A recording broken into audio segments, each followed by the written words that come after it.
Erland is on the call. Do we want to do a quick sound check? Bonjour, Erland. Sure, that would be great. Bonjour, bonjour. Bonjour Julie. Bonjour Christine. Bonjour, Erland. Bonjour à tous les autres. Bonjour. Donc, je voulais essayer, mais je peux me déconnecter et me reconnecter dans 30 minutes? Ou bien je peux rester sur la ligne? C'est à toi. Si tu veux déconnecter et reconnecter, mais ça commence dans 1 minute, c'est ça? On commence déjà dans... On démarre dans 1 minute. OK, donc je reste sur la ligne alors. OK, parfait, merci. Oui, OK, merci. Christine, can you tell me when you want me to start recording on the French side? Just once you start, or? I think just once I start is fine. Okay, will you tell people that will you mention that? Or will you just record? I'll mention it.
All right, it's just now a 30-minute mark. I guess 9:30 in New York, 6:30 where I am, different 30s where others are. And for some, I guess, not even a 30 because there are half-hour time zones too. I think as we're getting people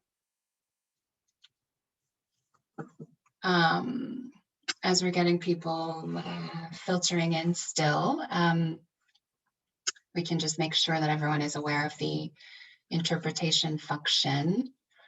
At the bottom of the screen, there's a bubble, and we do have interpretation in both French and English. So hopefully for those of you who would prefer to listen in French, you can jump over to the French channel now. And for those who want to hear the entire presentation only in English, you can be on the English channel. And for those who would like to listen to both, we will have a combination of English and French in the original version.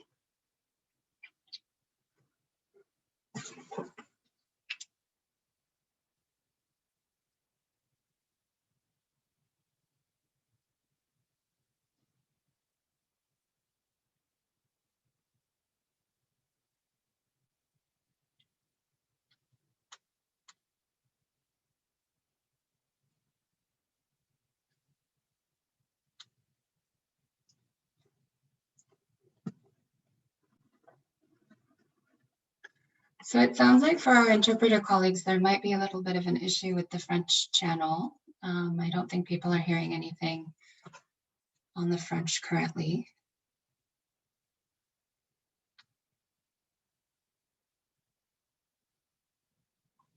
Okay, now it's working. Wonderful. Great. Okay, well, I see that we have quite a number of participants online. That's fantastic. We are about 2 minutes from our original start time, so I think it's probably a good moment to go ahead and hop in. Thank you all for being with us. My name is Christine Heckman. I work with the Gender-Based Violence and Emergencies team for UNICEF at our headquarters in New York. We're really excited to have all of you here with us to listen in on the first of 2 learning events that we will be hosting in the next few weeks. where we'll be sharing some of the highlights from a collaboration that UNICEF, Oxfam, and CARE undertook over the last year, specifically focused on GBV risk mitigation in other humanitarian programming sectors. This collaboration was generously funded by the US Bureau of Population, Refugees, and Migration, and we're really excited to have Diane Boulay from the US Mission here in Geneva with us. I will introduce Diane in a few minutes to give some remarks, but we just want to really express our appreciation to BPRM for making this work possible. I'd also like to thank our interagency global team. So we have Julie Lafreniere and Emily Farr from Oxfam on the line with us today, as well as Aaron Patrick and Dina Hanania from CARE. And my colleague from UNICEF, Ray Van Herk, has also been central to this project throughout. I'd really like to thank all of the country teams as well. So we've had implementation across 4 different countries and many different people part of that. Today, you'll get to hear from 2 of the teams. So you'll hear about the Uganda project implemented by CARE and KRC, and the project in Central African Republic implemented by Oxfam, APSUD, AFL, OFCA, and ACDA. Next week, we will have the second event in this series, which will focus on learning from Bangladesh and Philippines. So for those of you who are interested and able, we'd love to have you join us for that one as well. Just a few housekeeping issues about the webinar and the platform and all of that. We are, as you can see, using the webinar format of Zoom. So we will not be taking questions verbally spoken, but we're very, very happy to take questions in the Q&A function or in the chat. So whichever you feel most comfortable with. As I mentioned before, we do have French and English interpretation, so that's available through the function at the bottom. We are recording in both French and English. So, sorry, I was distracted by a message for a second. We are recording in both French and English, so I think most of us are used to that by now, but just that by continuing on this meeting, you are consenting to recording, and we will share the recordings after the event is over as well. We do have the slides that will be appearing on your screen. Some will be in English and some will be in French, depending on the language that the speaker is using in the moment. However, we also have full versions of the slides in English and in French that I hope we will be posting in the link right now. So if you'd rather follow the written part of the presentation in one language or another, you can do that by accessing the links for the slides. Just a quick sort of overview of the flow and how we'll be approaching the event today. It's an hour and a half total. So it will start with, as I mentioned, some introductory remarks from Diane and the US Mission. Then we will move into a general overview of the global collaboration and kind of why we came up with it and how we approached it generally. There will be presentations by both of the country teams, and then there will be a large chunk of time for question and answer. So we'd like to make it as interactive as possible, and we'd really love to hear from you about whatever questions you might have for any of the panelists. So with that, I would like to turn it over to Diane Boulay, who is the Humanitarian Affairs Specialist at the US Mission in Geneva. We're so excited to have you with us, Diane, and so grateful for BPRM's support. And over to you. Thank you, Christine, and thank you for inviting PRM to provide remarks today. I'm very happy to be joining today's discussion and to see so many tuning in today. I'm counting 160 of you, so 161. It keeps on going up. So it's just great to see from across the globe so much interest. We are really pleased that the importance of gender-based violence risk mitigation is being highlighted at this global event today, focused on Central African Republic and Uganda. And we would also like to thank UNICEF and our other partners for all of their hard work on this issue. The United States is committed to preventing and responding to gender-based violence, particularly the protection and empowerment of women and girls. as a life-saving priority and an integral part of every humanitarian response. I'd like to say that we're very much encouraged to hear about this session in particular, because it's really about translation of policies and guidelines into actions, and when learning from those actions is developed and applied. Collaborations such as this one between UNICEF, CARE, and Oxfam demonstrate to us how doing so provides some examples of the seeds for success, along with some of those unanticipated spillover benefits that I think our speakers will mention today. And these really do touch the lives of women, girls, their families, and their communities, which you know likely more than even us. But we do look forward to continuing to support initiatives that embed risk mitigation within an organization's response, and to gender-based violence risk mitigation programming that is implemented truly across the full program cycle and across all sectors. Though much has been done to further our goal to protect and uphold the rights of displaced and conflict-affected women and girls, and we as a global community of practice are headed in the right direction, we aren't there yet. Despite the incredible progress, prioritizing the needs of women and girls is still not yet part of the DNA of emergency responses.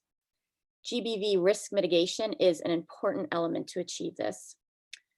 While there is consensus that gender-based violence happens at all stages of a humanitarian crisis, and we do know it is amplified in emergencies, programs to address this critical issue are still rarely prioritized at the onset of any crisis. Unfortunately, we're seeing this trend continue in the response to COVID-19, and we urge all practitioners to truly take a moment and reflect how they can prioritize the unique needs of women and girls within the specific sectors that they work. This is why the United States does remain committed to our Safe from the Start initiative and our involvement with the call to action on protection from gender-based violence. Through Safe from the Start, under which this project also comes, PRM has channeled more than $112 million since 2013 to systematically prevent and respond to GBV at the onset of emergencies, and a significant amount more to fund core and specialized GBV responses through other mechanisms. And this commitment has been strengthened further. Most recently in March, President Biden issued a proclamation and an executive order, both of which reaffirmed the United States' commitment to gender equity, equality, and the empowerment of women and girls at home and around the world in all of their diversity. Through the executive order, our president established a White House Gender Policy Council composed of senior officials from more than 30 departments and agencies, and mandated a comprehensive federal strategy on gender equity and equality. So this is something that is quite new, and we're very excited about it. It's very high level, obviously coming directly out of the White House. Early domestic and international policy priorities for the White House Gender Policy Council include preventing and responding to gender-based violence. And I will say this was one of the 3 initial areas that were highlighted in particular. We have invested in a number of activities that advance GBV risk mitigation, and these include enhancing participation of local women-led organizations, training and capacity building to assist first responders, supporting the Regional Emergency GBV Advisor Mechanism, or the REGAs, and supporting our IO and NGO partners to build safety mechanisms into their core humanitarian systems and structures. For the United States, it's really imperative that our partners include risk mitigation measures in their work. As such, all applications for government funding, humanitarian funding for the United States, regardless of sector, must include a gender analysis within their proposals. And these must demonstrate that gender dynamics have been assessed, analyzed, and integrated into the program, including plans to mitigate any gender differences in access, participation, or decision-making. Specific GBV risk mitigation strategies should also be included in the gender analysis, and we look out for this. We expect it in the programming from all sectors in order for meaningful and transformative change. We've learned that preventing GBV in particular requires long-term and meaningful investment in increasing gender equality and addressing harmful norms, attitudes, and behaviors. We continue to urge our colleagues, both internally and externally, to proactively involve women and girls in decision-making and program design, consult and collaborate with communities in identifying and mitigating risks, and prioritize funding to service provision and safety mechanisms. And I think these are highlighted in some of the examples that are going to be given. These are among the biggest gaps in the humanitarian field and areas that can make an exponential difference if prioritized in emergencies. To conclude, the COVID-19 pandemic is unfolding on top of what was already the greatest displacement crisis in global history, and it demands a response focused on protecting and empowering women and girls. We have an obligation to lead this effort, to get it right, and to ensure that addressing gender-based violence and ensuring gender-based violence risk mitigation is not a second-tier priority. Thank you so much. I'm really looking forward to the session and glad to also answer questions. Thank you. Wonderful. Thanks so much, Diane, for being with us and for kicking us off with such a powerful message. It's just wonderful to have you. Okay, so next I am handing over to Erin Patrick, who is the Senior GBV Advisor for Care and also the Interagency GBV Guidelines Coordinator, who will provide an overview of the global collaboration. Erin, over to you. Thanks very much, Christine, and welcome everybody. Just echoing Diane's sentiments about how nice it is to see such a huge turnout for this presentation. It's really great to see so much interest in GBV risk mitigation, and I think it's a real testament to how much progress we've made across agencies and sectors over the years. And just really excited to share the learnings from CAR and Uganda with everyone today, and hear your thoughts on what we've been able to do over the last year and a half. So I'm just going to give a brief overview of the partnership as a whole, and then turn it over to our country teams from CAR and Uganda to share their accomplishments. So Christine, next slide, please.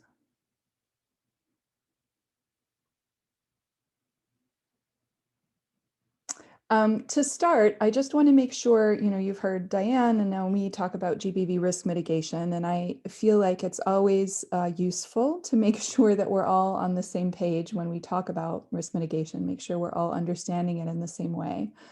We often talk about GBV prevention, which of course is working to stop GBV from happening in the first place. And we talk a lot about GBV response, which is responding to incidents of GBV after they occur. Risk mitigation falls somewhat in the middle. And what that is looking at what sort of risks exist in the environment and taking action to address those immediate risks. So over the course of today, and when you're looking at the IASC GBV guidelines and all of the additional tools and resources that we've created as a global team through the GBV guidelines, when we talk about risk mitigation, what we mean is humanitarian service delivery, so across all aspects of service delivery, including our staff, volunteers, our programs, our coordination approaches, our operational approaches, that firstly does not cause or increase the likelihood of GBV, right? So this is standard do no harm. We want to make sure that as humanitarian service providers, the WASH programs or the food security programs or the nutrition programs that we're putting in place don't cause or increase the likelihood of GBV. In addition, though, we're also looking at service delivery or supporting service delivery that proactively facilitates and monitors vulnerable groups' access to services. We also know that GBV risks can sometimes become apparent when certain groups are not able to access or don't have the same level or types of access to services as others, that can create GBV risks as well. So we want to make sure that our programming is making sure that all vulnerable groups have safe access to services. And then lastly, that the work we're doing is responsive to GBV risks in the environment. So for example, making sure that the siting or the timing, location, et cetera, of the services that we're providing, whether it's facility-based services, whether it's distributions or so on, is done safely. So generally speaking, that's what we mean when we talk about risk mitigation. I often like to say that GBV risk mitigation is really just good programming, right? As humanitarians, we want to make sure that everything we're doing is as safe as possible and reaching the widest number of people as possible. So you'll see when we move into the country presentations in a moment that this general concept of service delivery that isn't causing or increasing the likelihood of GBV, that's ensuring safe access to all vulnerable groups within the population and is responding to GBV risks in the environment, is exactly what our teams across this partnership, but for today in CAR in Uganda, we're striving to do with the programs that they put in place. Next slide. All right, so I mentioned key resources related to GBV risk mitigation. There's lots and lots and lots of tools out there now. Our foundational resources, you'll see on the screen here. The first on the left is the IASC GBV guidelines. These came out back in 2015, and you see that little rainbow stripe down the side. Each color of that rainbow represents a different sector. So we have this, what you're seeing is the big book, as we call it. It's the comprehensive book that includes recommendations across all of those sectors on the right. If you can't read them, it's like camp management, child protection, education, and so on. But we also have standalone thematic area guides for each of those sectors. So for those of you on the line that work on food security, for example, you can download just the food security thematic area guide, or TAG as we call it. And that has the information that you need focused specifically on food security, for example, or WASH or any other sector. And then on the right of your screen, you see the purple document, which we call the GBV Pocket Guide.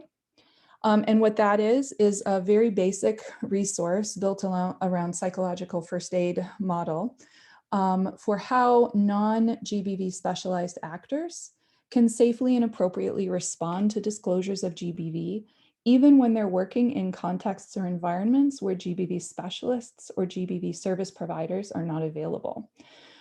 So these are contexts where you may not, as a humanitarian actor, be able to use a referral pathway because the referral pathway may not be available or functioning.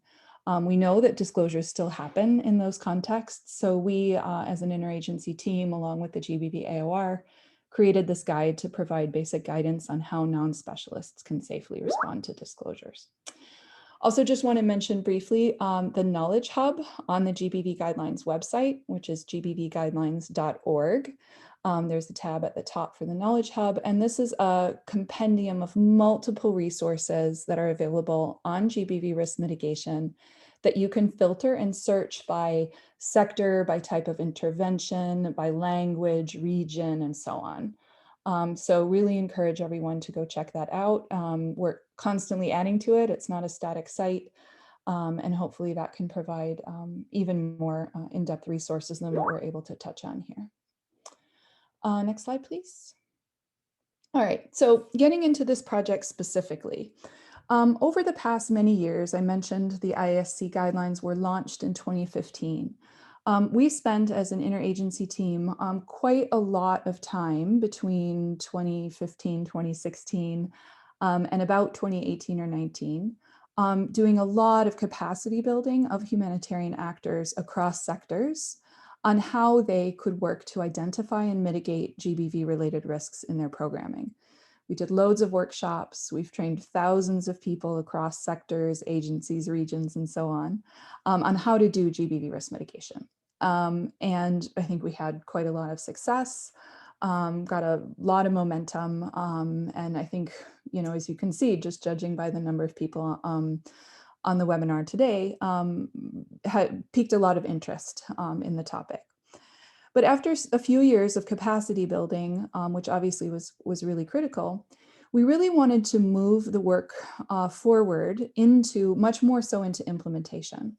So not just looking at how do we build the capacity of humanitarian actors to do risk mitigation, but what actually happens when they do risk mitigation. So our goal was to build the knowledge base on what works for GBV risk mitigation, and how we can do it most effectively across each element of the humanitarian program cycle.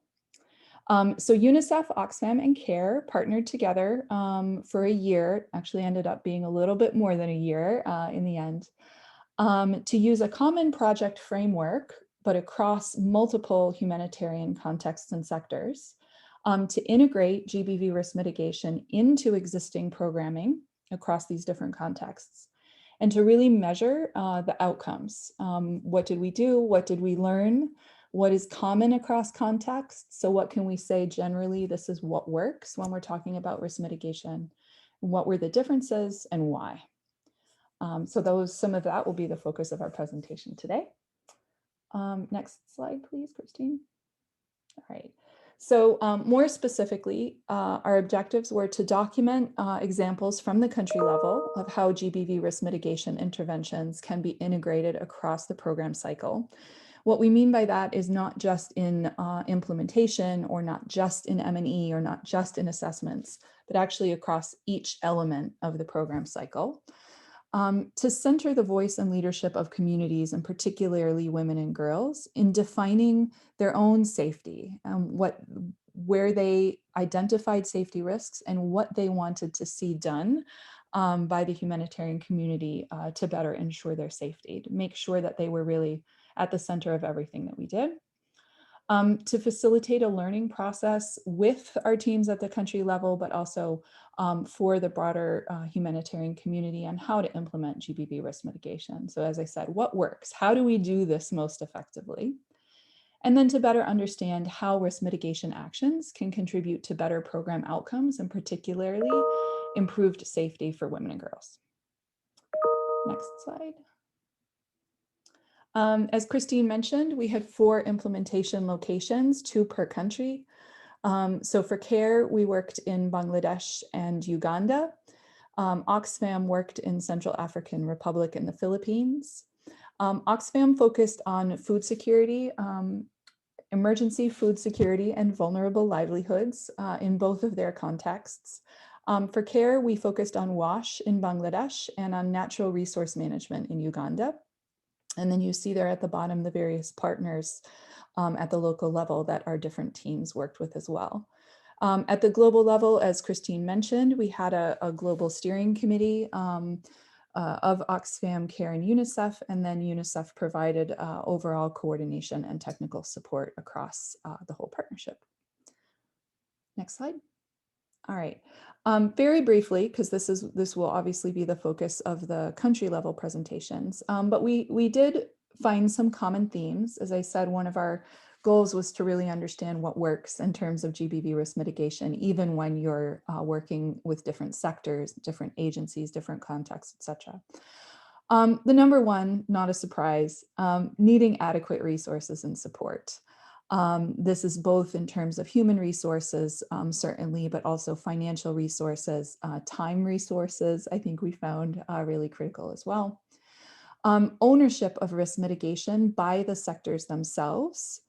So for example, ensuring that, the WASH team in Bangladesh really took on GBV risk mitigation as a key component of their WASH work, and not relying entirely or only on GBV colleagues to do the work, but also ensuring close collaboration with GBV specialists. And I think that's one of the things that we saw across all of the contexts, was that the work succeeded the most when we had both the sector teams owning the work, but getting that additional technical support where needed, and collaboration with GBV specialists on their teams.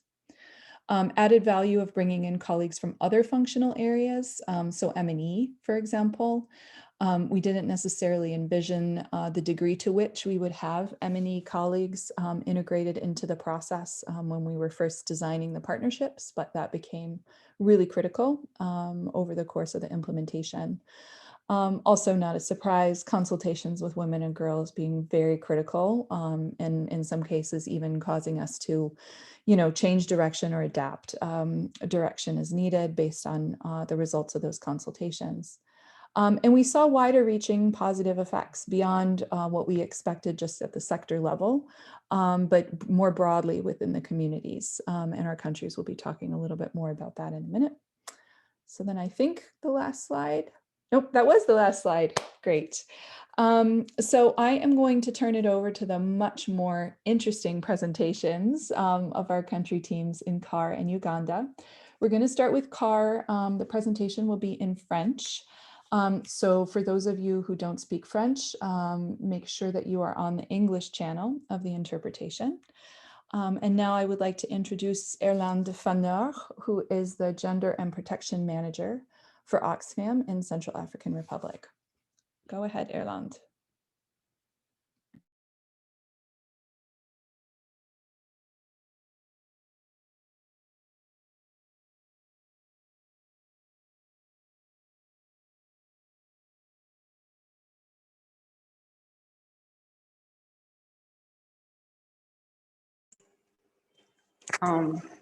Merci. Vous m'écoutez? Allô? Allô? Oui, on entend bien. OK. Je vais commencer par la présentation pour la RCA. Donc, je ne sais pas si les personnes qui sont en anglais peuvent écouter la traduction pour que je puisse continuer. Parce que moi, je suis en français, donc je pourrais désactiver. Émilie, Julie, je peux avancer, non? Oui, oui, ça va. Tu m'entends? Tu peux continuer, Erlande. Je crois qu'on entend bien. OK. Alors, oui, je commence avec la présentation de la RCA, comme avait dit Erin. Merci beaucoup. Donc, nous, notre projet ici au niveau de la RCA a été mis en œuvre dans les secteurs sécurité alimentaire et moyens d'existence, et principalement dans le secteur moyen d'existence. Le titre du projet sur lequel le projet a été mis en œuvre, en fait, l'ensemble d'activités sur lesquelles le projet a été mis en œuvre, c'est dans le volet renforcement de la capacité économique des femmes à travers l'appui en AGR, au développement des AGR et l'amélioration de l'accès au crédit. On a fait un atelier ici en mars 2020 pour lancer le projet. Et durant l'atelier avec l'équipe et les partenaires AppSud, au AFL et au FCA, on a pu identifier 3 types de risques de VBG qu'on voulait adresser dans ce projet pilote-là. Donc, parmi les risques, on avait l'exploitation sexuelle qui est un type de risque de VBG systématique qu'on a intégré pour Oxfam RCA. Et deuxième risque de VBG qu'on a identifié, qu'on voulait adresser, c'était la privation de ressources et des opportunités. Et en troisième lieu, c'était le risque qui est lié aux tensions dans les ménages.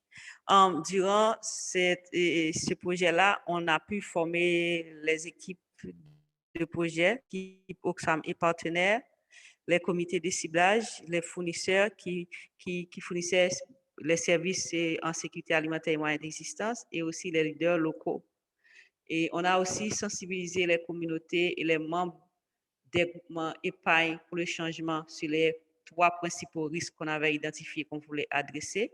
On a aussi consulté les femmes et les filles via les entretiens individuels et les focus group à travers des outils qu'on avait élaborés. Et en dernier lieu, on a réalisé des analyses des risques avant les distributions qu'on devait faire au niveau des communautés. Je peux avoir le prochain slide, s'il vous plaît? Next slide.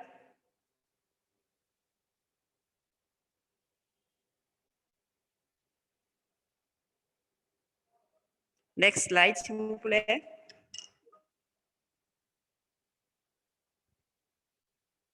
Merci. Oui, en termes d'appropriation de l'atténuation des risques liés au VBG dans le secteur sécurité alimentaire, on a développé... Oh, on peut revenir sur le deuxième slide?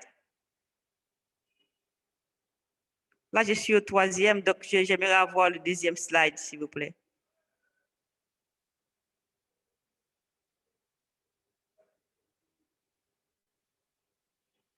Deuxième slide. Just 1 second. I think I need to stop sharing to go backwards. Apologies.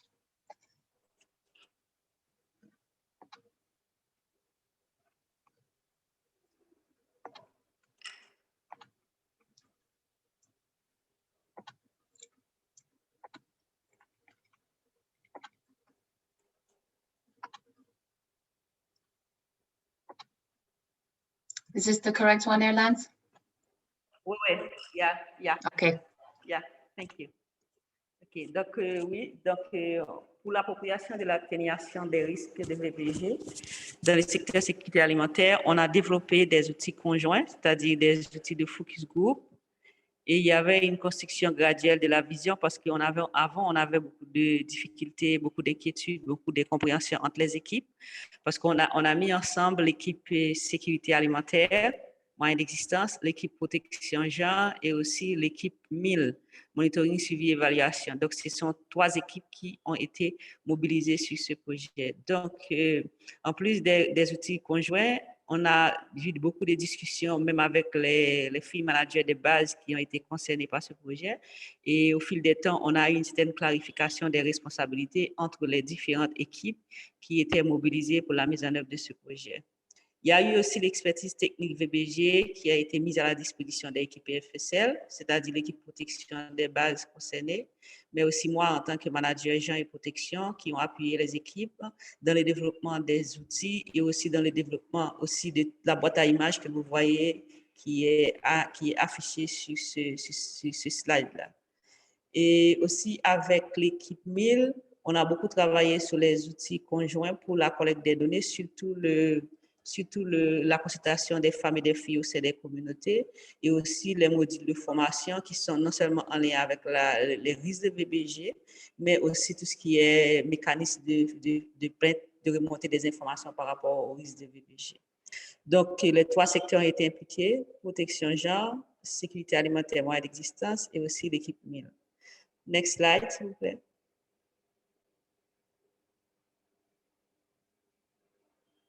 Next slide.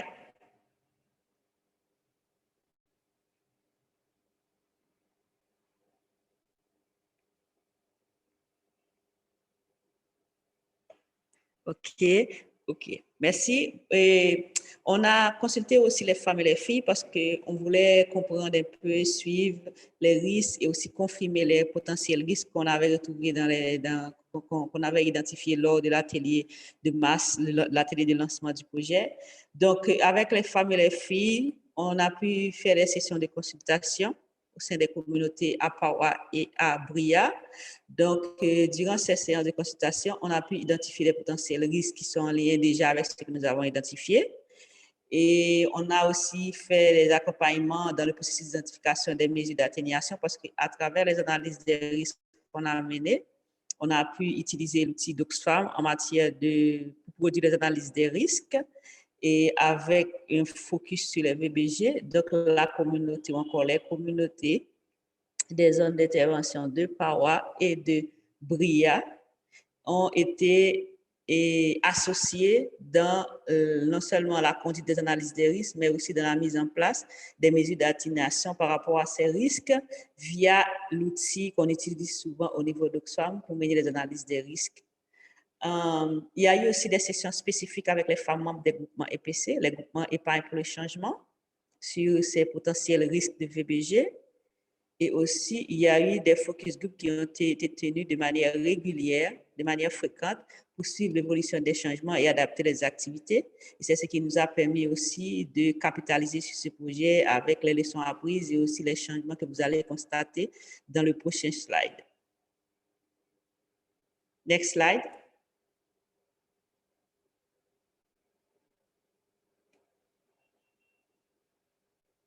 Next slide, s'il vous plaît. OK.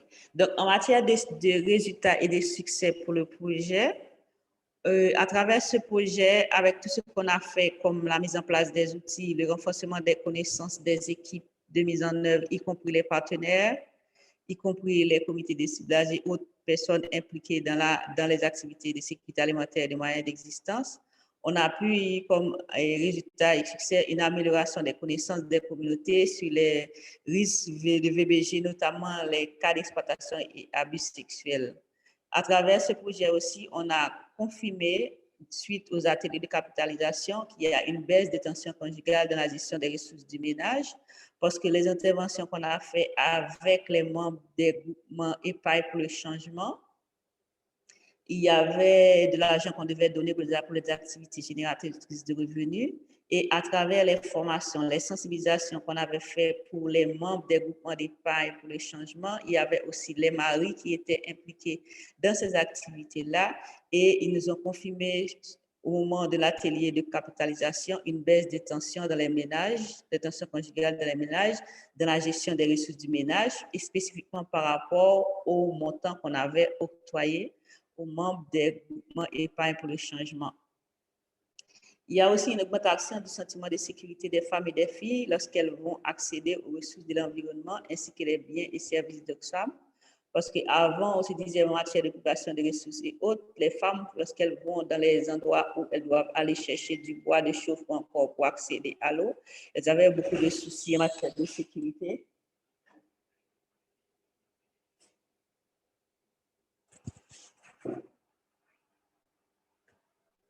Donc, il y avait beaucoup de soucis de sécurité. Donc, les femmes ont appris à savoir comment s'organiser pour réduire un peu les risques liés à la sécurité.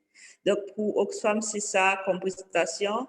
Et je dis merci à tout le monde. Donc, je donne la parole à l'équipe de Ouganda. Merci beaucoup pour l'attention.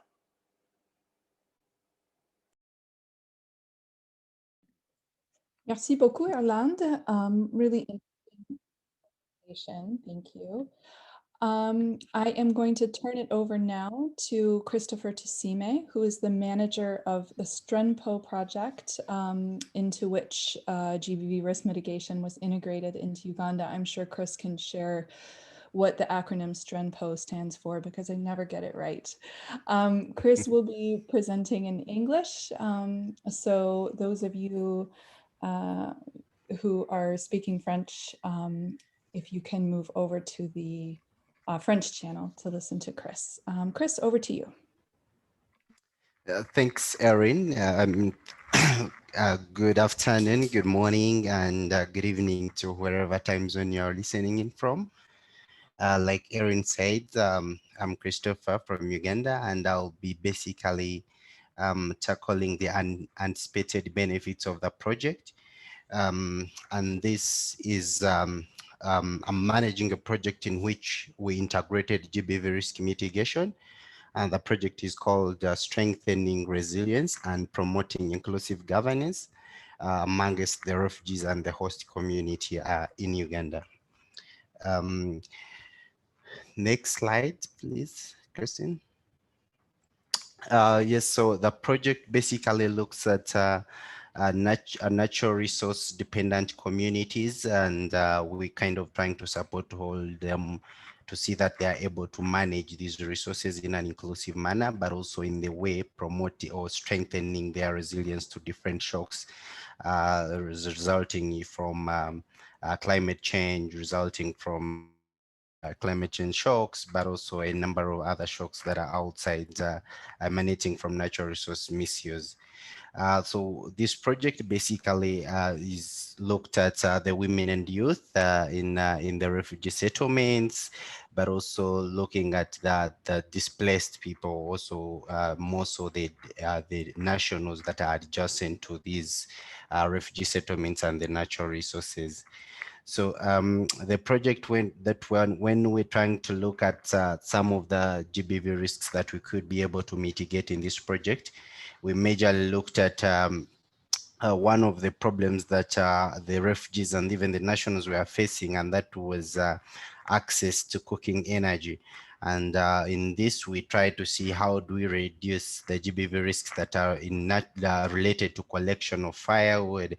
And this was in terms of the frequency, the long distance, and majorly the safety of the communities. So in this, the activities that we kind of zeroed down, of course, all these activities were coming from the dialogues that we had with the women and girls. And one of these activities was awareness creation of GBV risk, especially in natural resource management.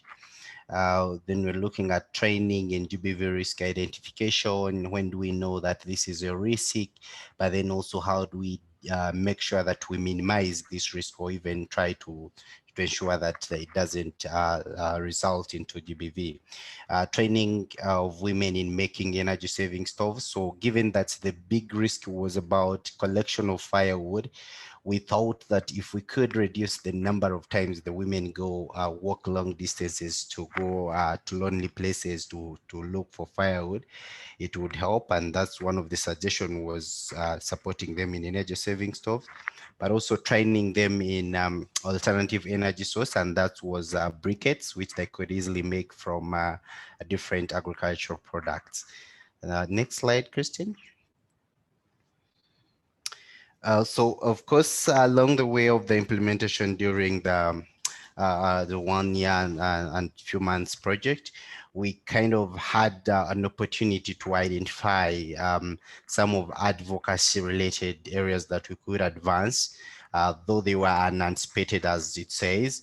So one of them was, how do we ensure that the issue of GBV risk mitigation into the programming is continuous and we have it ongoing. And that means we needed to get the media buy-in, because the media can keep on this information. A number of agencies are implementing initiatives that are good. It could be livelihood, it could be natural resource, it could be anything. But it's so many times we don't get time to pause a bit and look at the other side of the would-be risks that are caused by our programs. But then we're saying that if we could have the media buy-in to always give out this information in regards to having time to do risk identification, but also in mitigate them in the most appropriate manner in our programming, would be a very good thing. And this is something that we think can continue happening. The other one was how do we ensure that we develop a mechanism with the donor agencies to ensure that we integrate GBV risk mitigation in all the funding opportunities? And we're saying that this could be also including a more focus on mitigating the GBV risk, which will in turn reduce on the occurrence, because we realize that a number of funding most times focus on GBV response. But then how about we reduce on the occurrence of these cases by stopping them from occurring? So we invest more resources in ensuring that we know the risks and we mitigate the would-be outcomes, and these would be the GBV cases. And so if the donor's basket of the different programs kind of deliberately target on saying that for whichever program that you're proposing, we need to see a component of GBV risk mitigation or GBV risk identification and mitigation. For us, we feel this would be fantastic programming, and we would see a kind of drastic reduction in the GBV cases and the response programs that are all over. The other one was also lobbying local governments or even the national government to set standard operating procedures that compel all organizations and departments to integrate GBV risk mitigation in their operational plans and budgets. I'll just want to give an example, like for example, currently in Uganda, in all the humanitarian actors are being asked to ensure that in every of their budget, they have a component of environment. They fund something to do with environment protection, whether you're dealing in environment or not.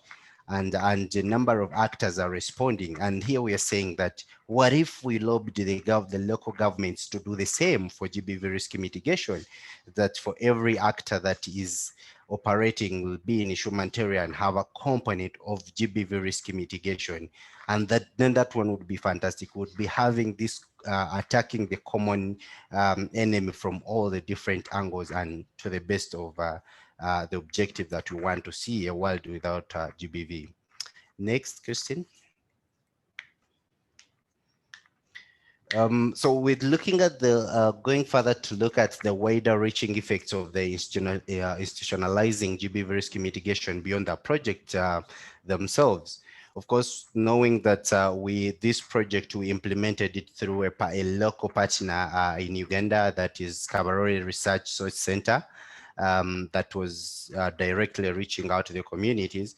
We had the partner was able to, we had an opportunity to have the partner adopt the GBV risk mitigation component in their field planning and reporting tools, to ensure that for every other of the project they have, they have a component of reporting to ensure what are the risks the GBV risk would be maybe coming out of the work that we are doing as partners, for example, in the refugee setting. What are those? And if they are identified, how best do we bridge that gap, or do we mitigate these risks? Now, to us, this was good, and we're trying to say that if all the partners could adopt this kind of methodology, it could even work as a feedback mechanism from the communities that we are serving. It could be that tool that you have and get back to the community. How do you feel about the work we are doing? And maybe how can we do better? Then established a pool of journalists with interest in GBV risk mitigation with an aim of widening the scope of awareness creation. So because we had the interest of having the buy-in of the different media, so we established in the region a number of journalists that we trained in GBV risk mitigation and identification, and then these ones are helping us to continue spreading the awareness even with after the project that has been closed. Next, Christine.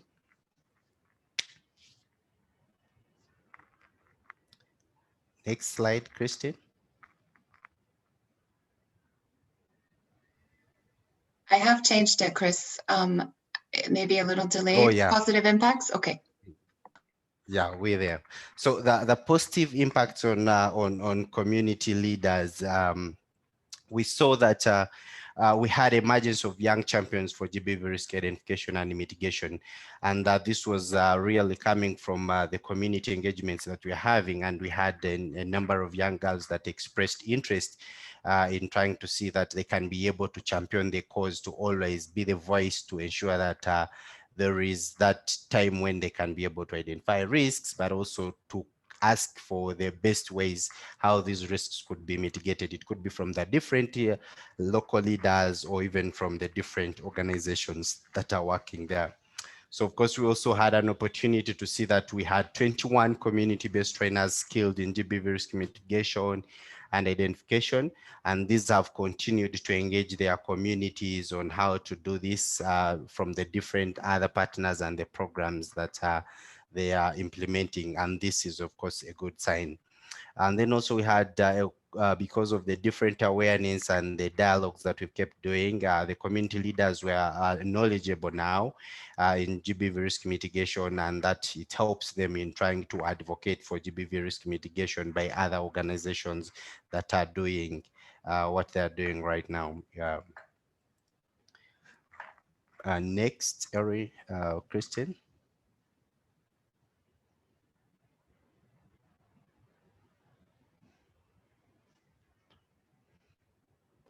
The project results and key successes, of course, we said we had improved media buy-in to create awareness on GBV risk and identification. So like we said, so because even after this, the media is able to continue taking on the issues to do with GBV risk mitigation and identification. Development and implementation of GBV risk mitigation action plans by communities. So a number of communities that we dealt with were able to develop plans in terms of things that are within their means. For example, like working in groups, or women working in groups to go and collect firewood in lonely places. These are already taking place, and this is a good sign. Also, reduction of GBV risks as a result of adoption of energy saving stoves and briquettes. Of course, these are not really end of evaluation based, but these are a few occurrences, testimonies from the communities that we're able to say now they don't feel they are more at risk, given that they no longer have to go to these lonely places either alone or even frequently. Last slide, Christine.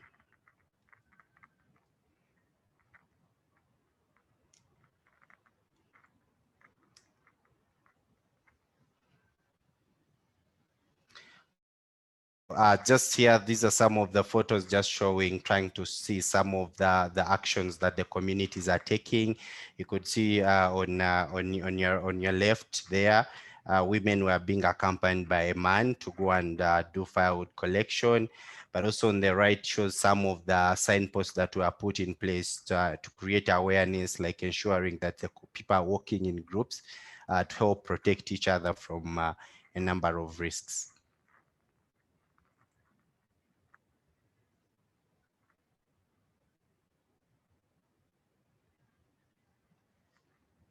Next.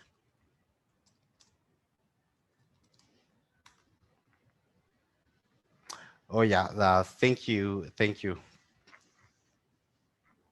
Thanks very much, Chris. Really, really interesting presentation, and great images there at the end. Thank you very much. There's lots and lots of questions that have been popping up in the Q&A and the chat. I think both the presentation from CAR and Uganda have spurred a lot of conversation, which is great. Before we get into the Q&A, we have a quick energizer just to get us all up on our feet a little bit and energize our brains. So I'm going to hand it over to Dina Hanania for that. Thanks, Erin, and hello, everyone. This is Dina from CARE. I hope you're ready for an exciting energizer. Over the next few minutes, we have a fun GBV risk mitigation competition ready for you. So we ask that you join Mentimeter, which is how we're going to be running this energizer, by please going to www.menti.com and entering the code I just dropped in the chat, which is 53249142. And before the competition begins, you'll be asked to enter your name. Then the music will start and you'll see each question on the screen in both English and French. You will have 15 seconds to pick your best answer, and you'll get higher points for picking the correct answer faster. So go as fast as you can. And between each correct answer, we'll just see the leaderboards to see who's rising to the top. So let's switch over to Mentimeter.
Congratulations, Naja, our winner.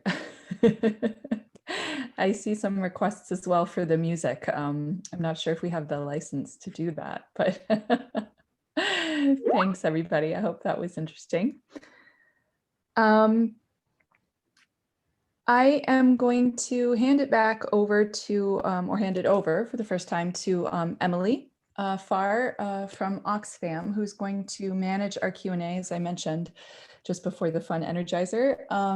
We have lots and lots of questions. We've been keeping track of them in the chat. There's some in the Q&A as well. If you have additional questions for any of our panelists today, feel free to put them either in the chat or the Q&A, and we will get to them over the next few minutes. Thanks. Emily, over to you. Thank you very much, Erin.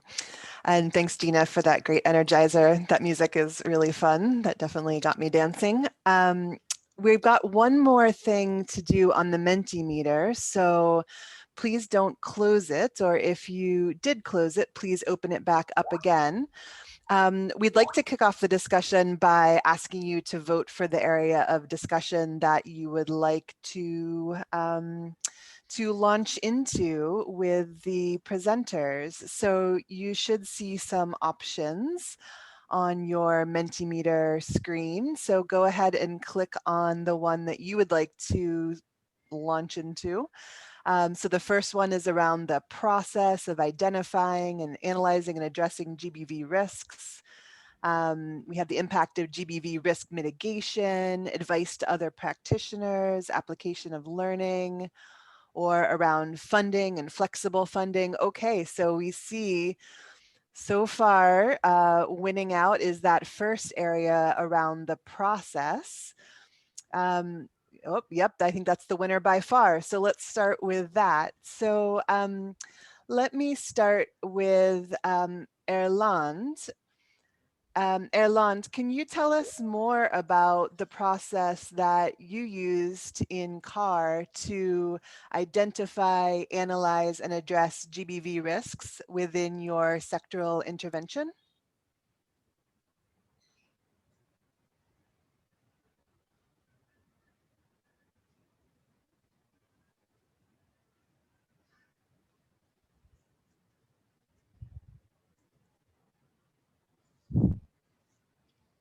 I don't hear Erland. Est-ce que vous pouvez répondre la question, s'il vous plaît? Au niveau de Yes. la So, SCA, la connexion n'est pas trop bonne. Est-ce que vous pouvez reprendre la question, s'il vous plaît? Sure. Erland, can you tell us more about the process you used for identifying, analyzing, and addressing GBV risks in the Food Security and Livelihoods programming in CAR? Okay, yes. Pour commencer, comme je disais tout à l'heure, c'est qu'on a lancé le projet en mars 2020. On a fait un atelier avec les équipes qui sont concernées, les équipes sécurité alimentaire moyens d'existence, les équipes protection des gens et aussi les équipes MIL des deux bases. Et de là, on a fait l'atelier d'amélioration des connaissances et on avait aussi discuté un peu sur les potentiels risques VBG qu'on retrouvait souvent dans les activités que nous mettons en œuvre sur le terrain. Et dans cet atelier-là du mois de mars, il y avait eu la participation de 3 organisations qui sont aussi impliquées dans la mise en œuvre des interventions en sécurité alimentaire et aussi en protection VBG. Et ces organisations aussi, qui avaient des représentants et représentantes qui avaient participé à cet atelier, avaient aussi confirmé les 3 risques de VBG qu'on avait identifiés. Maintenant, une fois qu'on a fini l'atelier, les équipes sont retournées sur les bases respectives et c'est sur les bases respectives qu'on a encore réalisé des séances de consultation avec les bénéficiaires, les communautés, c'est-à-dire les femmes et les filles des zones, et on a pu faire le croisement des informations et on a pu arriver à confirmer effectivement ce sont ces 3 risques-là qu'on allait adresser et dans les interventions VBG, dans les interventions des moyens d'existence qu'on voulait faire ici en SCA. J'espère que j'ai répondu. Donc, le processus, c'est la formation des équipes qui nous a permis d'identifier dans un premier temps, la formation des équipes avec l'implication des partenaires de mise en œuvre des projets sécurité alimentaire et moyens de distance. Deuxièmement, c'est avec la communauté où on a fait des séances de consultation et de discussion avec les communautés qui nous ont permis de confirmer une deuxième fois ces risques-là. Et je voulais aussi vous rappeler, ces risques, déjà, c'était mentionné dans les différentes évaluations des besoins qu'on faisait, c'est-à-dire l'évaluation des besoins et aussi des PDM des fois qu'on organisait dans les zones d'intervention. Donc, c'est des risques qui étaient déjà mentionnés dans les différentes activités antérieures qu'on menait et encore qu'on a repris et encore qui ont été confirmés lors des séances de consultation avec les communautés avec lesquelles nous avons implémenté ce projet. Merci.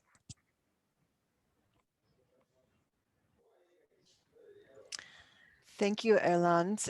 Let me ask the same question to you, Chris. Can you tell us more about the process you used for identifying, analyzing, and addressing GBV risks?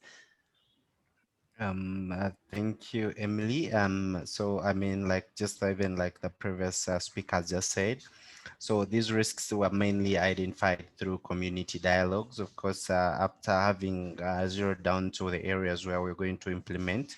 So we would call the community in terms call for community dialogues, of course, the women and girls, but also including the men, to be able to speak to what would be the risk, especially in relation to the natural resources, and then they would list a number of risks that that they face in the community that they think would lead to GBV. And then what would also do in the dialogue is would have them rank the risks, and the resources you have cannot address all the risks sometimes, but so would rank, and then in that we chose to go with the risks that they ranked most, and that was long distances to collect firewood, but also the number of times they go to those lonely places, or even the risk they face going lonely or alone in these places. And that was the basis of also trying to work with them and ask them what do they think would be the best ways to mitigate these risks that they did identify. And also they came up with the solutions that I think are best fit to address those risks. And that was things to do, supporting them access alternative cooking energy, but then also supporting them have to construct energy saving stoves at their homes, and then also trying to work with their husbands or even men to be working in groups to go to such places. So that's how we came to the conclusion of the risks and even the solutions. Thank you. Thanks, Chris. So now I'm moving to questions that have been raised in the chat and in the Q&A. So one of the questions is also related to this kind of process, which is around a statement that was made early on in the discussion around GBV risk mitigation is part of good programming. So the question is, how can we integrate GBV risk mitigation specifically as part of a larger risk reduction approach? Erland, can you tell us a little bit about how your GBV risk mitigation work is fitting into a larger approach around risk reduction, or as we call in Oxfam, a safe programming approach?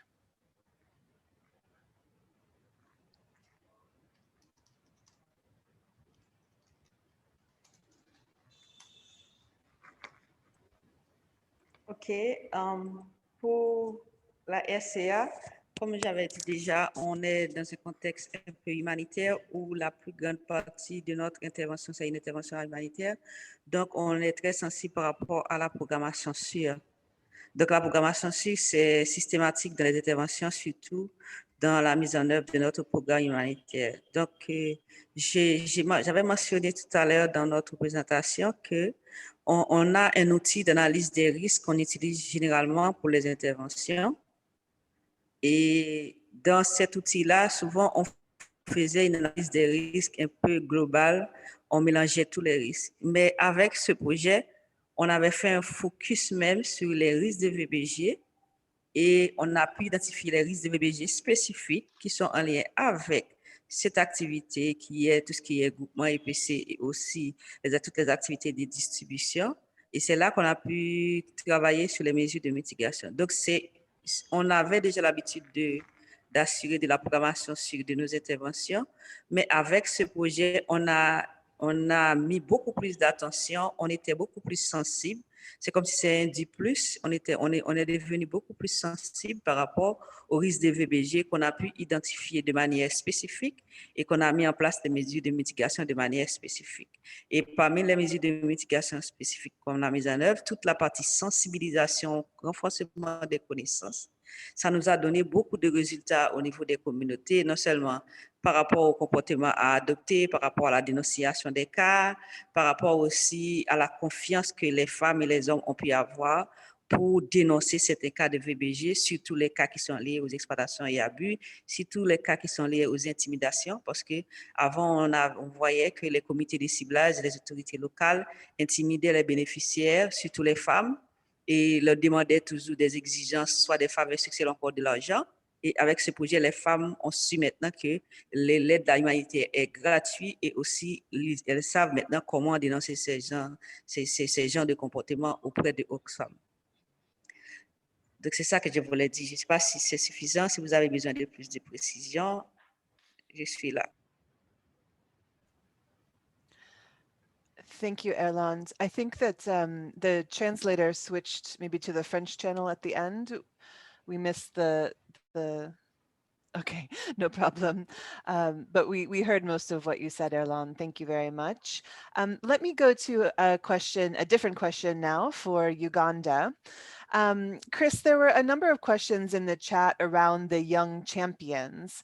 Can you tell us more about the young champions and if they were both men or women? What was the gender balance? And also about the community-based trainers. Were they also both men and women? Thank you, Emily. So when it came to the young champions, I'll say that they were basically young girls. So they weren't both boys and girls, so they were just young girls that we worked with. And of course, this was mainly based, interest-based, that these young girls would come along in the dialogues and they expressed interest. Some of them even had to compose poems and songs about the activities to create that more awareness. So they are basically girls. But then also when it comes to the community-based trainers, these were both male and female that we worked with, and they were all, of course, selected through the criteria of understanding what they are going to do, but also having their families or the partners on board to understand what the task that they were going to undertake and whether their partners were okay with what they were going to do. So that was the kind of the process of having them on board to undertake this task. Thank you. Thank you, Chris. We had a question around engaging with donors. So I'd like to move to first Christine and then Diane also after that to you, just to hear from your perspectives. Christine, you were in a position from the UNICEF side, both being the recipient of the funding from BPRM, as well as, then engaging with CARE and Oxfam. So you have kind of a unique perspective around both being a recipient of funds and also serving as a donor. What did you think was useful from your perspective? What helped create success around donor funding? Yeah, thanks, Emily. Great question. I mean, I think in general, what we see within our risk mitigation work is that we do have some donors like BPRM who really already kind of understand the value add of risk mitigation to other sectors achieving the outcomes that they've set for themselves. And others, I think, who are still kind of getting there. So we're still doing quite a lot of advocacy on that front around what Erin said at the very beginning, that GBV risk mitigation is good programming, and that if we do it right, we're likely to be getting not only good outcomes from the perspective of preventing GBV, but also from the perspective of the outcomes we want to see in WASH and food security and other sectors. So I think that's one. along those lines, I might just let people know that there is a donor toolkit that we've developed. And so we've been working at the global level, but also to a certain extent at other levels, so country level and regional level, with donors to raise awareness on the existence of this toolkit and sort of how they can think about their own systems and making small tweaks to make GBV risk mitigation more systematic in the way they make their funding decisions. And I think particularly for this project, you know, sitting where we were when we started, I guess over a year ago now, it was pre-COVID. You know, we all thought that things were going to look a lot different. But COVID really showed us that, or re-emphasized something that we already knew, which is for risk mitigation, the risks are constantly changing, and the need to continually adapt is constantly present. And so I think that what's been really great about our partnership between UNICEF and BPRM is that we have an open relationship where we can talk about those issues, and when things come up, we can say, hey, we thought things were going to look this way, but actually it kind of looks like they're maybe going to look slightly different. And so can we have a conversation about making tweaks as needed? And from the UNICEF, you know, funding, care, and Oxfam perspective, we tried to do the same. So when we were getting feedback from the teams that there were challenges related to not being able to, you know, procure enough PPE, or they needed extra time because their focus groups had to be smaller, things like that, we tried to be as flexible as possible because we recognized that that was really crucial to the success overall. So I'll leave it there. Diane, I'd love to hear your thoughts too. Over. Yeah, thank you so much for the question. I do have to say I was struck by Christopher's remark in his presentation about the idea of developing a mechanism with donor agencies to integrate GBV risk mitigation in all funding opportunities. So I think that that's interesting. I'd say we're not quite at the point of making that systematically required. We expect it, and we include, we do require gender analysis, more broadly speaking, and we do look for GBV risk mitigation as part of that, but it's not systematically included. And I think that that would be an interesting way also for us to push the needle from our side, but then also engaging with other donors to see how they can do that. As you mentioned, Christine, just, you know, sometimes it's just tweaking our own internal processes, and we recognize as donors that we also have a, you know, a role and responsibility to do that.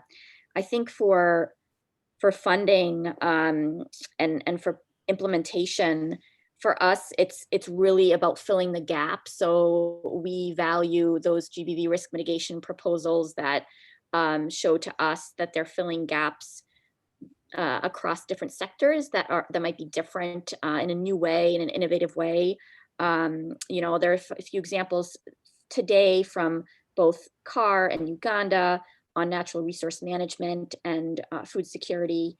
And then I think next week it's going to focus on WASH and other sectors. But I think that we definitely look across the board to see, you know, where there are specific gaps that aren't being met, and how those gaps can be filled by organizations that have added value in those areas. And then I think another thing we specifically look for is specific measurables. So that's obviously hard in terms of both prevention and risk mitigation, but I think that there is interesting work out there going on, and we're aware of the challenges.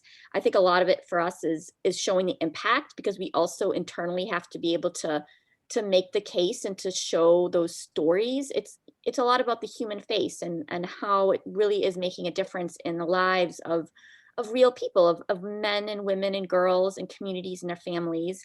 And I think being able to have that and show that impact and show those real stories, and I think that makes a big difference for us, because ultimately we are also making the case internally and making decisions based on finite resources and the money that we are able to provide. But at some point we do have to make decisions. And I think when there's a measurable impact or some sort of you know, that human story behind it, and we can show that and measure that in a concrete way, it helps a lot. And then a last point is just which I think this session has demonstrated, is just this idea of translating all of the different policies and guidance into concrete action.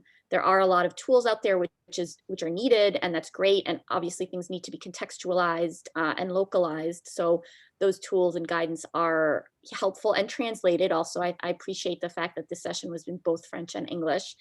But I think that definitely moving into implementation and action is really important for us. And so I think those are some of the elements that we look at. And I guess I'll add one more, actually. I don't want to take up all the time, but I'd say adding one more, the importance of monitoring and evaluation and learning, which is highlighted as a critical part of the sessions that were described today. I think that's something also we really value, and we do look at that as part of programming, making sure that there's a monitoring and evaluation component and that there's learning based on that, so that we can move forward and go into the next step, and that we're not just duplicating work that has been done in the past, but that we're learning and creating foundations and can move forward in the right direction. So I don't know if I answered the question, but those were sort of my perspectives from the donor side.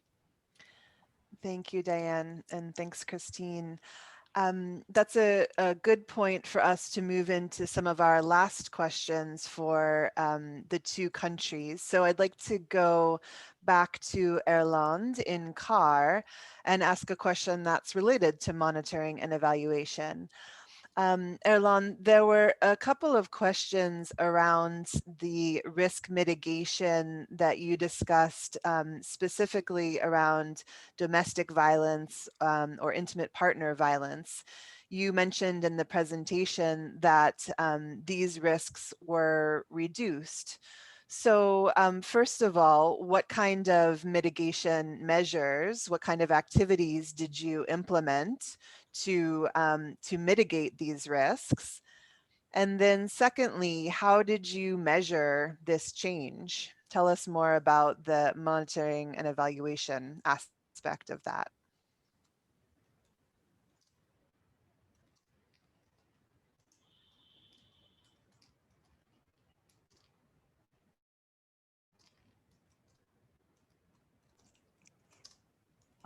Merci, je peux commencer.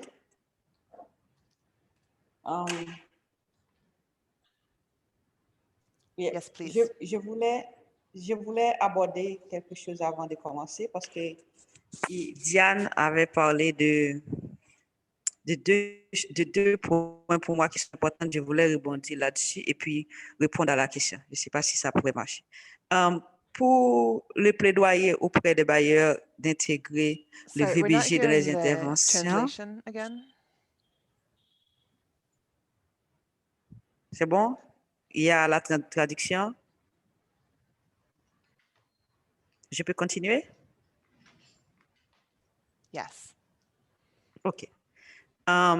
Oui, je voulais un peu rebondir sur le plaidoyer auprès des bailleurs pour intégrer systématiquement l'atténuation des risques de VBG dans les interventions, dans les projets. Effectivement, au niveau de Oxfam SCA, on est en train d'implémenter ça avec OFDA. On est très avancé sur ça parce que le projet pilote qu'on a eu avec UNICEF, et c'est un projet qui a été implémenté sur les projets OFDA et les projets ECO-IP 2020. Donc, juste pour vous dire que déjà, les bailleurs sont très, très intéressés à ça. Si on fait un plaidoyer pour que tous les bailleurs puissent les intégrer et insister à ce que ça soit intégré dans les documents de projet, ça serait super. Mais déjà, au niveau de ça, on le fait en SCA.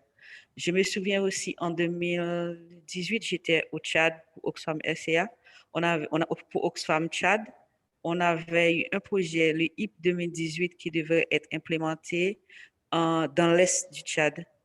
Et on avait développé des outils de VBG parce qu'on avait déjà remarqué que dans les activités FSL, surtout la distribution de cash ou encore distribution de vivres, il y avait eu beaucoup de tensions dans les ménages. Donc là, le risque de VBG qu'on avait adressé dans ce projet-là en 2018, c'était les risques de tensions dans les ménages liés aux distributions.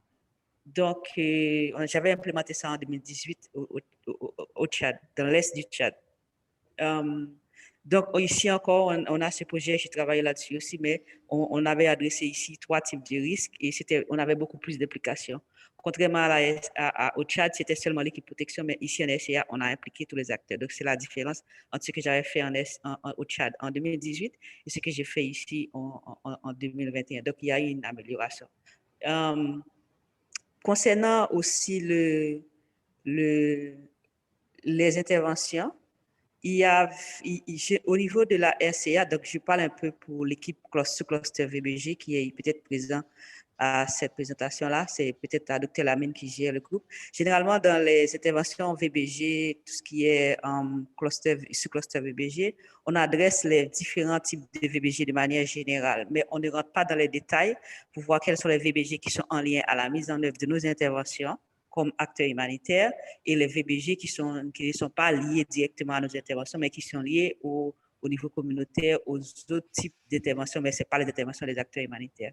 Donc, je fais un plaidoyer peut-être au niveau du sous-cluster VBG ici en SCA, au point d'essayer de voir comment on pourrait adapter nos outils pour qu'on puisse voir quels sont filtrés les VBG qui sont en lien avec les interventions humanitaires que les acteurs humanitaires sont en train de mettre en œuvre et d'autres formes de VBG qui ne rentrent pas dans les interventions humanitaires. Et, ça, c'est ça que je voulais dire comme 2 points. Et après, par rapport à la réponse que je voulais donner à la question, au niveau de la RCA, on a une base de données feedback mécanisme, c'est-à-dire on a un système de plainte. On a un système de plainte et c'est ça qui nous a permis un peu de vérifier le niveau de changement qu'il y a eu dans les interventions. Parce qu'avant, on recevait des plaintes qui sont liées au VBG, mais on ne savait pas que c'était des plaintes qui étaient liées à nos activités, parce qu'on ne pouvait pas suivre si c'était lié à nos activités avant la mise en œuvre du projet pilote et atténuation des risques, donc GBV risk mitigation. Donc, avec cela, avec la base de données feedback mécanisme ou bien mécanisme de plainte, on a pu recevoir les différents risques de VBG. Mais après, je voulais rebondir sur, il y a quelqu'un de ACF, c'est Cyril qui avait parlé des tensions conjugales, une baisse des tensions conjugales dans les ménages. Une baisse des tensions conjugales. C'est pour vous dire que ce projet, on a eu des groupes spécifiques avec lesquels on a travaillé sur ce projet. Donc, c'est des groupements EPC, des groupements épargne pour le changement. Donc, notre cible, c'était ces groupes-là. Donc, on a fait toute la formation sur les risques de VBG, les mécanismes de dénonciation, tout ça. Donc, elles-mêmes qui sont membres de ces groupes, parce que leur mari aussi avait participé à ces formations. Donc, c'est elles-mêmes et leur mari qui ont remonté les informations pour nous dire qu'effectivement, avant, il y avait tellement de tensions dans la gestion des ressources au sein du ménage. Et tout de suite après la formation, il y a eu une diminution. Donc, ils se comprenaient parce que le mari et la femme, les deux avaient participé à la formation. Donc, ils se comprenaient et on a observé, on a pu confirmer effectivement qu'il y a une baisse de tension parce que ce sont ces personnes-là qui avaient participé aux formations et qui sont aussi membres des EPC qui nous ont remis les informations. Mais de manière générale, dans la communauté, de manière générale, on ne peut pas affirmer ça, sauf qu'on n'est pas encore là, tout à la fin du projet, il y a encore des activités à faire sur le terrain. Donc, on pourrait croiser les informations. Mais notre public cible de ce projet-là, ils nous ont confirmé effectivement qu'il y a une baisse de tension dans les ménages. Et pour le mécanisme de subi-évaluation qui nous a permis de constater les changements, c'est à travers les focus qu'on a fait et aussi le mécanisme des plaintes qu'on avait mis déjà sur place pour les interventions générales d'Oxfam dans les zones d'intervention.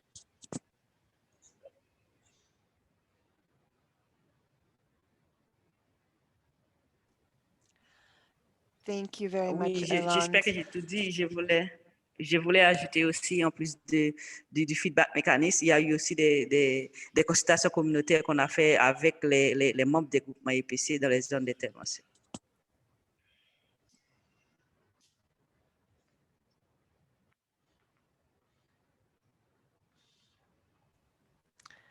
Thank you, Erland. Well, that's all the time we have for our Q&A. So we're going to need to close it here. If the 2 countries, Erland and Chris, there was a question I wanted to address on how to ensure ownership from the sectors. So maybe you can write your responses into the chat, you know, how you were able to ensure the ownership from those working in both the food security and natural resources areas and programs, how you helped people to ensure that it was their responsibility to take this work forward. So please go ahead and respond in the chat if you're able to. I'm just have one last opportunity for you to give us some input before I hand it over to Christine for the closing. So if you go ahead and open up your Mentimeter again, we would just like to hear from you what you would still like to learn more about going forwards. And this is just to help us determine if there are other resources that we can provide through this project. Christine is going to talk about it more, but for example, we have some learning briefs that we'll be able to share. So it would just be helpful to hear your inputs on what would still be useful going forward. So thanks very much, and let me hand it over to Christine for the closing. Thanks so much, Emily, and thanks for the great Q&A. It's always feels like we run out of time for that part, which is usually the most interesting. But thank you all for your engagement, and of course to the presenters for sharing such useful information. Just in closing, as Emily said, we really wanted to thank all of you for coming. Thank you to the speakers. Thank you to the teams in CAR and Uganda for your great work, and to our team behind the scenes that has been helping to make this webinar actually function. As Emily mentioned, we are developing a series of learning briefs based on this collaboration. I believe some of them, the first one that we have available in both English and French, will be going in the chat shortly, but it's also on the GBV guidelines website that's been shared a number of times already.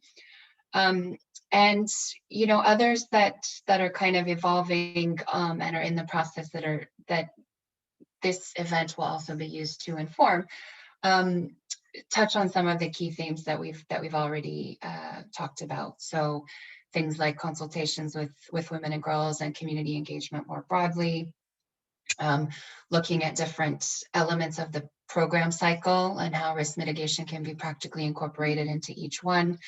And we are very interested in exploring other topics as well. So we'll utilize this feedback that we're getting from you now and the questions that have come up to keep thinking about how we can continue to advance learning from this project, even beyond the implementation itself. As we mentioned at the beginning, all of the recordings and the PowerPoints and other materials will be available on the GBV guidelines website. Apologies that the original link we shared for the translated PowerPoints gave some trouble, but we will circulate those as well, so you can access them afterwards. I think we can leave it there. We're really excited to have had such a large and engaged group. As I mentioned at the beginning of the session, we have a second iteration of this next Wednesday that will look at the projects from Bangladesh and Philippines in more detail. Otherwise, we will close. Thank you all. Have a wonderful day, and all the best with your GBV risk mitigation work going forward. Bye, everyone.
Johnny 659, this is Johnny B. You're